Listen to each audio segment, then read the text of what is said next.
Hello students, I am Ramanan. இந்த வீடியோவில் class 10 exercise 5.4 லிருந்து sum number 8 பார்க்க போகிறோம்.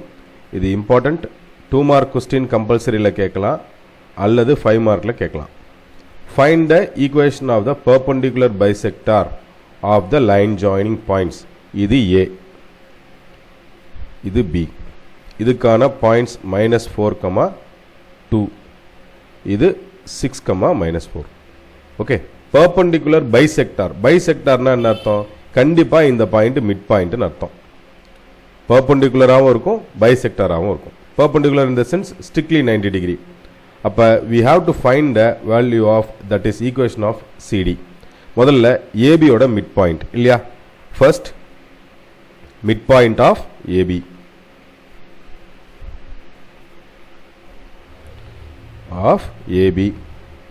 which is D இல்லையா?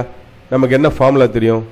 x1 plus x2 by 2 y1 plus y2 by 2.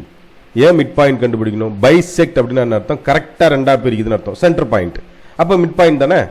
அப்போ இது x1, இது y1, இது x2, இது y2. x1 plus x2 -4 plus 6 divided by 2. அடுத்ததா 2 minus 4 divided by 2. இதை சிம்பிளிஃபை பண்ணோம்னா -2 வரும் divided by 2, plus 2, இது -2 வரும் by 2. சிம்பிளிஃபை பண்ணும்போது இது 1 வரும், இது -1 வரும். ஸோ D ஓட பாயிண்ட்ஸ் 1, -1. இப்போ ஒரு பாயிண்ட் தெரிஞ்சிருச்சு இல்லையா? நம்ம சிடியோட ஸ்லோப் தெரியணும், அதாவது இந்த ஸ்லோப் தெரியணும். இதுக்கான ஸ்லோப்ன்றது ஏபியோட பெர்பெண்டிகுலர் ஸ்லோப் தானே. இந்த ரெண்டு பாயிண்டோடைய பெர்பெண்டிகுலர் ஸ்லோப் தான் சிடியோட ஸ்லோப் இல்லையா? அதை கொஞ்சம் தெளிவாக எழுதிடலாம். Slope of CD is perpendicular slope of AB. Okay, இப்போ நம்ம ஸ்லோப் ஆஃப் சிடி வேணும்னா பெர்பெண்டிகுலர் ஸ்லோப், அப்போ ஸ்லோப் ஆஃப் ஏபி கண்டுபிடிக்கணும் இல்லையா?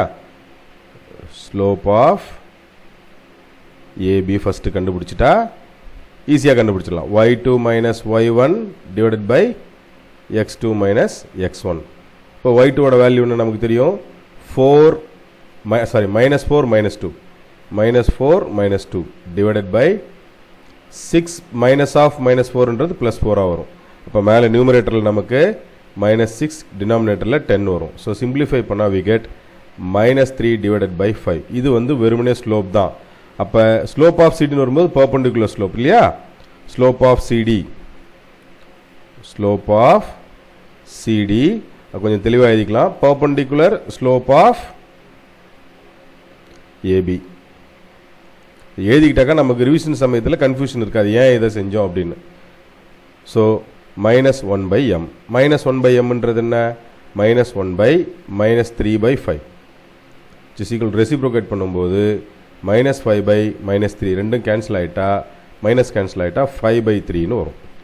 இப்போ நமக்கு ஒரு பாயிண்ட்டும் ஒரு ஸ்லோப்பும் கிடைச்சிருச்சு. So equation of CD formula என்ன? Point slope form y minus y1 equal to -1/m into x minus x1. இந்த இடம் கவனிக்கணும். பெர்பெண்டிகுலர் ஸ்லோப் அப்படின்னு பெர்பெண்டிகுலர் லைன் அப்படின்லாம் வந்துட்டாக்க அந்த இடத்துல அந்த ஃபார்முலா போட்டுருங்க. y minus y1 இது வந்து இந்த பாயிண்ட்டை பொறுத்த வரைக்கும் இப்போ என்னென்னு எழுதிக்கலாம். நம்ம டியோட பாயிண்ட்டு 1, -1. ஓகே, இந்த ஃபார்முலாவுக்கு தேவையானதெல்லாம் எழுதியாச்சு. சப்ஸ்டியூஷன் தான். y minus y1 y1ஓட வேல்யூ என்ன? -1 வரும்போது +1 ஆகிடும். இது 5/3 slope. x minus 1 cross multiplication of 3 into y plus 1 equal to 5 into x minus 1. இப்போ 3y plus 3 equal to 5x minus 5. எல்லாமே ரைட் சைடு கொண்டு வாங்க. 5x minus 3y minus 5 minus 3. Exact answer என்னன்னா 5x minus 3y minus 8 is equal to 0. இந்த right சைடில் போட்டாலும் ஒன்று தான், லெஃப்ட் சைடில் போட்டாலும் ஒன்று தான். ஓகே, நிதானமாக செய்யணும். ஸ்டெப் பை ஸ்டெப்பாக without making mistake, signing mistake இந்த மாதிரி இல்லாத சின்ன சின்ன எரர்ஸ்லாம் ரெக்கவர் பண்ணி நீங்கள் போட்டுக்கிட்டு வரும்போதே கரெக்டாக போட்டுட்டு வந்துட்டிங்கனாலே உங்களுக்கு மிஸ்டேக்ஸ் வர்றதுக்கான வாய்ப்பு இல்லை. ஓகே, நான் நடத்தின இந்த சம் உங்களுக்கு ரொம்ப ஈஸியாக புரிஞ்சிருக்கும்னு நினைக்கிறேன் ஸ்டூடெண்ட்ஸ். தேங்க்யூ.